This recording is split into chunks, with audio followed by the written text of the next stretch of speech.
Hello, and our next CrowdProperty.com funding opportunity is taking us to Somerset. This is the land at Ellersdown Lane, Brushford, TA22 9BH.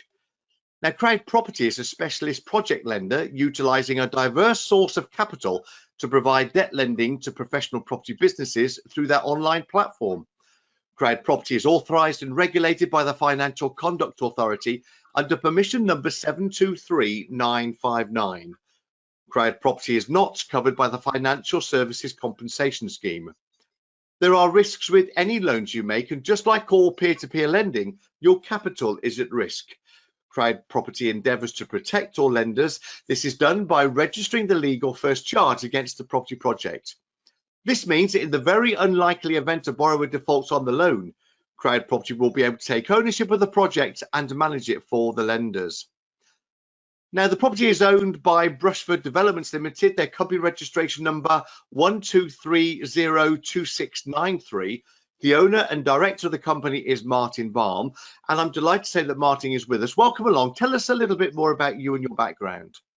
I first started in the industry as a graphic designer. I then moved into the insurance industry and started my own brokerage during the Miras boom. Some of you might remember it. I then started financing development schemes and moved into development myself, having bought some offices, and moved into building various houses over the years. And here I am doing it again. And this project that we're talking about now is a development loan for a development of 13 residential units. The gross facility is £2.85 million. This is phase one, and it's for £295,000, and it's going to replace the existing CrowdProperty bridging loan, which was written in December 2020. Interest can be paid to lenders at the equivalent rate per annum of 7.5%. So this property is situated in the village of Brushford. Tell us about that local area. Brushford is just inside the border between Devon and Somerset. It's really pretty location with beech tree forests and plenty of rivers to walk along. You can in fact walk from Brushford to the beautiful little town of Dulverton, which is just below the Exmoor Moor Protected Park. I'm delighted that we've managed to acquire the site. It's taken a bit of work. I'm so pleased that we are going to develop it and create something wonderful. And that detailed planning consent was granted by Somerset West and Taunton Council. The planning reference is 3/04/17/016. That was in June 2019, with the proposal for the demolition of a residential garage and building of these 13 two-storey houses. That totals some 15,039 square feet. The Section 106 provides for the affordable contribution to be by the way of a contribution of £344,277 and a further £5,000 to be paid by a SIL contribution. The exit strategy on this is the units are going to be sold upon completion of the works, and it will be first charge secured against the land registry title. There's the map then showing where we are. So as Martin was saying earlier, we're on the edge of Exmoor National Park, with the property located by the CrowdProperty flag. And then in the village of Brushford, you can see on the right hand side whereabouts that is located. It's within that village then. It's just 1 mile from the Devon border. And local interest is that the village is outlined in the Domesday Book and during Saxon times formed part of the manor of Dulverton. Dulverton itself provides a wide range of local shops and amenities. There's pubs, restaurants, tea rooms, sporting facilities, and a monthly farmers market. And Brushford's on the border of the Dunkery and Horner Wood National Nature Reserve. Dunkery Hill is part of the North Exmoor SSSI, and the Dunkery Beacon at its summit is the highest point on Exmoor and in Somerset. The site has been visited by humans since the Bronze Age and contains several burial mounds in the form of cairns and bowl barrows. There's then the site we're looking at, the proposed site. It's sort of roughly rectangular in size, although the one side is sort of irregular in its shape. How did you come across this project, Martin? I was asked by a colleague of mine who lives in Hertfordshire to have a look at it for one of his developer connections, and I met with the farmer. The developer didn't want it, and I thought, well, maybe this is the site for us. So I approached the farmer, and eventually, after a lot of wrangling, he agreed to sell it to us. And I've got some photos here of the site. There's the shape of the site. We can see where it is in relation to the village as well, just on the outskirts of it. And this is what you're going to be building, 13 different plots. Most of them are detached houses. There are some semis there as well, including a coach house. The square footages are also on the screen. Some of them have got separate garages. Some of them have got integral garages as well. And here's more detail about the construction information. How are you going to be building them? The properties will be mainly built in a timber frame form. The reason why we're using timber frame is to improve the insulation quantities and qualities. And then we will then brick and render the properties in due course. Let's work through then each of these properties in turn. There's some computer generated images here of how they're going to be looking. We can see there that some of them have a double garage and some of them have integral garages as we flick through these particular styles of property. And here is plot one. Talk us through each of these plots in turn. Plot one is basically a coach house that sits above the garages. The garage on the right hand side belongs to the coach house. The two garages below belong to plot two. This is plot two. It runs down the side of the cul-de-sac road. It's a very nice property, 4 bedrooms and a nice garden that faces east-west and catches the sun. Plot 3 is also similar to plot 2 in as much as it is slightly smaller but runs in the same direction, has a very pretty little garden and is on the top side of the site looking out across the hills. Plot 4 is a very nice tidy little 3-bed unit, the only one actually on site. It's detached with its own little garage, which is to the left of the property as you look at it.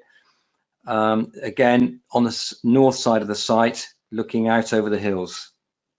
Plot 5 and 7 are the largest units on site. They are 4 beds. They have a study, have a couple of en suites. They are extremely well appointed with larger gardens than anybody else has got, facing literally all the angles of the compass. This is a particularly interesting little unit because the architect designed it so that above the garage you can use it as an office space, a playroom, somewhere to have your train set and so on and so forth. We intend, once we built them, to put conservatories on the back of these because I think they deserve a little bit of extra attention. This is similar to the other property that we've just looked at. The people who buy these properties will have a choice of finishes on the inside, mainly above the garage, because as I said earlier, that it's a good, useful space. In our pictures, we've illustrated one of these houses with a standalone bath in its own little bathroom, which is a nice add-on extra. This property is again similar to plot 2. This is on the southern side of the site.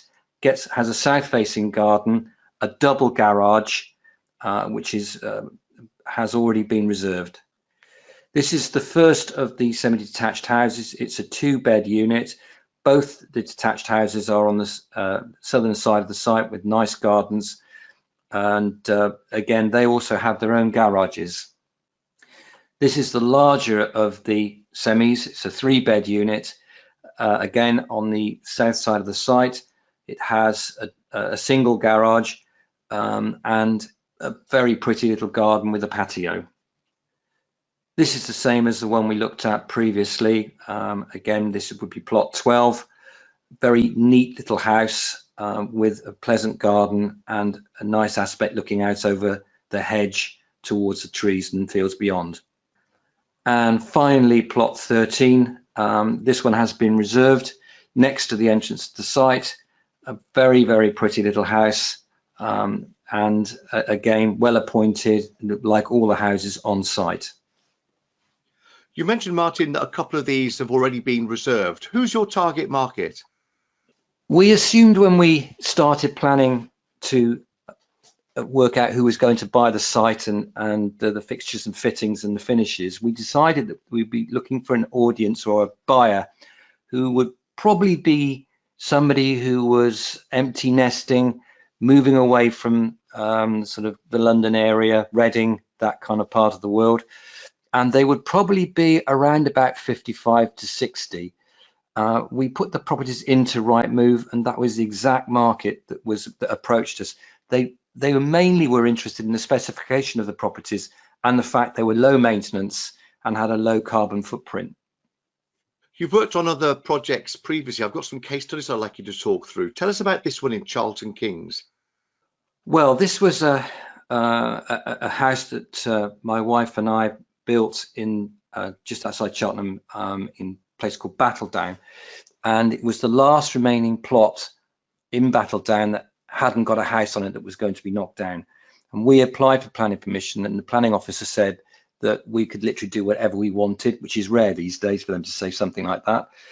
So we designed a property that, as you quite rightly say, is Hough-esque.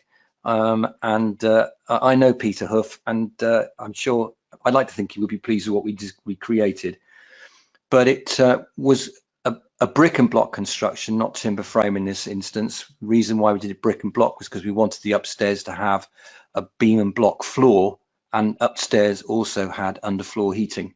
It was incredibly well appointed. It had two mechanical ventilation heat recovery systems in it, as well as grey water system, underfloor heating, and beautiful bathrooms. I think there was 5 altogether, one way or another, 6 bedrooms, and views to die for across the Malverns from Cheltenham. And then the second case study is a property which was a development in Langtree in Devon. Yes, I was asked to go and have a look at this particular site by a friend of mine who had bought it along with 2 other directors, and they were having problems because the present builder that they used had got other work commitments and couldn't complete the work on time. So I was asked to go down there and effectively finish the houses off. At the time there was only 3. I designed and built one of the houses because there were foundations there but no plans, and so consequently 5 of the houses were sold on a shared ownership type basis, and the other houses were sold to individuals. Again, typical kind of buyer coming from outside of the area, mainly the London area, looking for a life change and fresh air. Returning back then to your project at Brushford in Somerset, the total loan facility amount is £2.85 million. That's to be raised approximately across 5 phases. This is the first phase. It's for £295,000. RICS have verified the current market value to be £500,000 and the gross development value of the completed schemes at £5.425 million. The contracted construction costs are £2,825,000. Initial loan to value is coming in at 59%. Excluding the interest, it's 52.1%, and including the interest, it's 57.2%. The maximum loan term is for up to 18 months.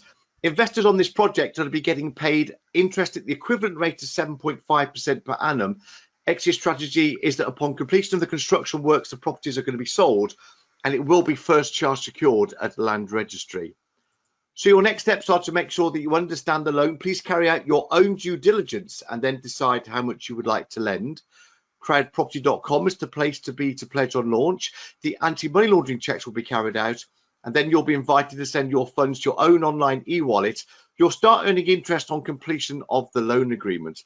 So this is phase 1, where we're looking for £295,000, please, paying investors interest at the equivalent rate of 7.5% per annum for the land at Ellersdown Lane, Brushford in Somerset, TA22 9BH. Thanks for watching this CrowdProperty.com funding opportunity. We look forward to joining us again soon for more opportunities very soon back here at CrowdProperty.com.